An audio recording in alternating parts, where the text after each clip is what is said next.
High, good morning সবাইকে। তো আজকে আমি বাড়ি এসেছি আর এখন আমরা আমাইপাড়া কালীবাড়িতে পুজো দিতে যাচ্ছি। চলো এখন বেরোনো যাক আর দেখো কিভাবে যায় আর কি কি করি পুজো দিতে গিয়ে। এখন আমরা টোটোয় উঠে গেছি আর গঙ্গার ধারে রাস্তা ধরে যাচ্ছি। এখন 40-45 মিনিট টাইম লাগবে পৌঁছাতে।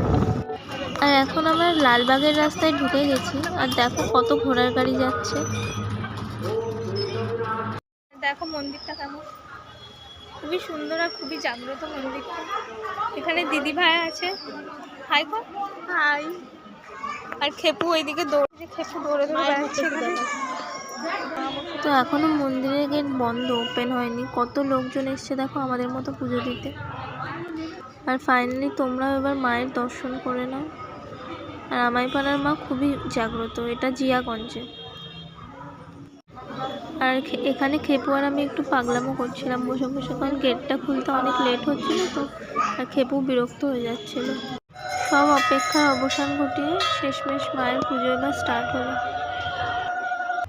তো ওখান থেকে পুজো দিয়ে আমরা একটু গঙ্গার ঘাটে এসেছি। আর সানসেটের পরে গঙ্গার ধার মানে তো একটা আলাদাই নস্টালজিয়া। আর ফেরার পথে তোমাদেরকে হাজারদুয়ারি দেখিয়ে ভিডিওটাকে এখানেই শেষ করছি।